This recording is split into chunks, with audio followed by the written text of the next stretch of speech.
আসসালামু আলাইকুম। নোদাইসেল BD YouTube চ্যানেলের পক্ষ থেকে আপনাদের সবাইকে জানাই আন্তরিক ধন্যবাদ। আমি জাহেদ সরকার আল চিস্তি আপনাদের মাঝে আবারও নতুন একটি ভিডিও নিয়ে হাজির হলাম। আশা করি ভিডিওটি দেখে বা শুনে আপনারা সবাই উপকৃত হবেন। আজকের আলোচনার বিষয় মারিফাতের কালেমা কি, এ বিষয়ে নিয়ে আলোচনা করব। তার আগে ছোট্ট একটি রিকোয়েস্ট, যারা নোদাইসেল বিডি ইউটিউব চ্যানেলে নতুন অবশ্যই চ্যানেলটি সাবস্ক্রাইব করবেন এবং শেয়ার করবেন, লাইক কমেন্ট শেয়ার করবেন, যাতে করে পাক পাঞ্জাতন আহলে বায়াতের কথাগুলো বিশ্বের আনাচে কানাচে পৌঁছে যায়। চলে আসি মূল আলোচনায়। মারিফাতের কালেমা কি? শরীয়তের কালেমা হচ্ছে পড়ার বস্তু, কিন্তু মারিফাতের কালেমা হচ্ছে ভিন্ন। মারিফাতের কালেমা হচ্ছে দেখার বস্তু। অলিয়া উলিয়ার দেহ দেখাকেই কালেমা বলা হয়। পবিত্র কোরআনেও এ বিষয়ে বলেছেন, কালেমা তাইয়্যিবা হলো একটা বৃক্ষ এবং তার শিকড়ও মজবুত, শাখা প্রশাখা আসমান পর্যন্ত বিস্তৃত। সে রবের নির্দেশে আহরণ ফল দান করে। সূরা ইব্রাহিম আয়াত নাম্বার 24 এবং 25। এখানে পবিত্র বৃক্ষ বলতে একজন অলিয়া উলিয়াকেই বোঝানো হয়েছে, কেননা একজন অলিয়া উলিয়া বা অলি আল্লাহ সর্বদা বা সব সময় পবিত্র থাকেন, আর তার শিকড়ও মজবুত। এ কথার ভাবার্থ হচ্ছে একজন অলি আল্লাহর ঈমান খুবই মজবুত।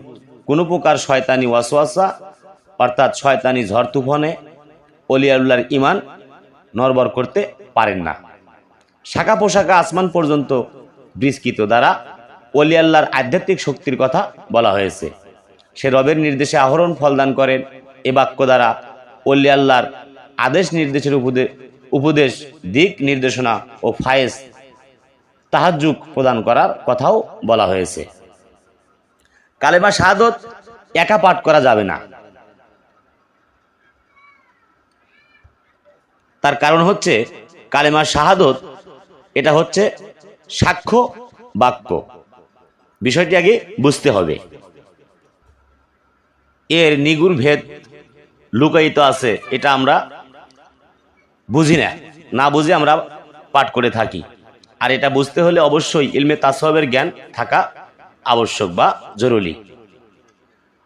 কালেমা শাহাদত হচ্ছে আশহাদু আল্লা ইলাহা ইল্লাল্লাহু ওয়াহদাহু লা শারিকা লাহু ওয়া আশহাদু আন্না মুহাম্মাদান আবদুহু ওয়া রাসূলুহু।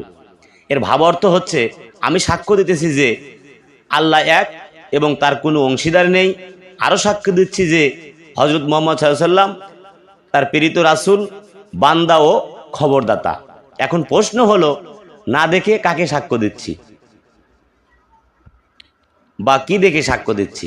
আমি আপনি সবাই কালেমা শাহাদত পড়ি, কিন্তু কি দেখে পড়ি, আবার কি দেখে সাক্ষী দেই বা কাকে সাক্ষী দেই?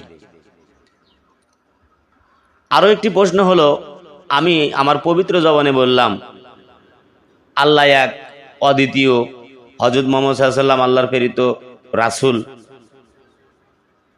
আমি এই কথাটা কার কাছে বললাম, কাকে দেখে বললাম, কি দেখে বললাম? এটাই কিন্তু জানার বিষয়। বা আমি কার নিকটে সাক্ষীটা দিলাম, কাকে দেখে দিলাম? জীবনে কি আপনি একটাবারও ভেবে দেখেছেন যে আসলে আমরা প্রতিনিয়ত ভুল করে যাচ্ছি এবং কালেমা শাহাদত পড়েই যাচ্ছি, কিন্তু কোনো কিছু দেখি নাই? আসলে জীবনের কাছে কখনো আমরা প্রশ্নই করি নাই। জীবনে কি একবারও ভেবে দেখলাম না? হয়তো উত্তর দিবেন আপনারা সবাই যারা ভিডিও দেখতেছেন, অবশ্যই অনেকেই উত্তর দিবেন যে আমি তো আল্লাহর নিকটই সাক্ষী দিলাম। তাহলে না দেখে কি সাক্ষ্য গ্রহণযোগ্য হবে? আপনার বিবেক দিয়ে আপনি একবার বলেন তো, যে আসলে আপনি আল্লাহর নিকটে দিলেন সাক্ষ্য, ঠিক আছে, কিন্তু আল্লাহ কি আপনি দেখেছেন? দেখেন নাই। আবার অনেকেই সমাজে বসে তাশাহুদ পড়ে, নামাজে বসে তাশাহুদ পড়ে। আশহাদু আল্লাহ বলার সাথে সাথেই হাতের আঙ্গুল উঁচু করা হয়।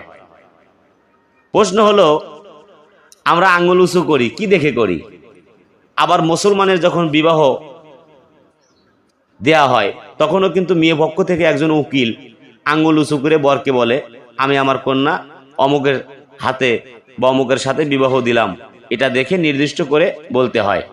দুঃখের বিষয়, মহান আল্লাহকে না দেখে কিভাবে আঙ্গুল উঁচু করে নির্দেশ করি, একবারও কি ভেবে দেখেছি আমরা? তাছাড়াও কোর্টে কোনো মামলার সাক্ষ্য দিতে গেলে হলফনামা পড়ে সাক্ষ্য দিতে হয়। কোর্টও অদেখা কোনো সাক্ষী গ্রহণ করে না।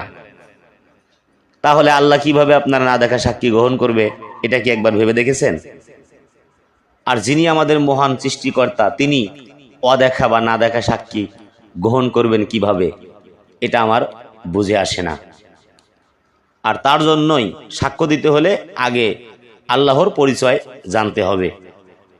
আল্লাহর পরিচয় জানা নেই, অথচ আল্লাহর সাক্ষ্য দিতে চাই, এটা ধোঁকাবাজি ছাড়া আর কিছুই নয়। ইলমে তাসাউফ ছাড়া বা ইলমে মারিফতের শিক্ষা ছাড়া আল্লাহকে চেনা যায় না বা চেনা যাবে না। তাই একজন পীরের প্রয়োজন।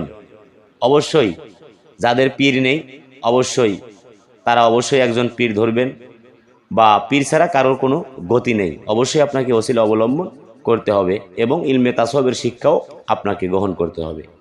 তো হয়তো আমি এই কালেমার বিষয় নিয়ে আরও কিছু আলোচনা করব সামনের ভিডিওতে। এ পর্যন্ত আপনারা ভালো থাকবেন, সুস্থ থাকবেন। খোদা হাফেজ। জয় গুরু, জয় হোক পাক পাঞ্জাতন, আহলে বায়াত ও বিশ্ব মানবতার।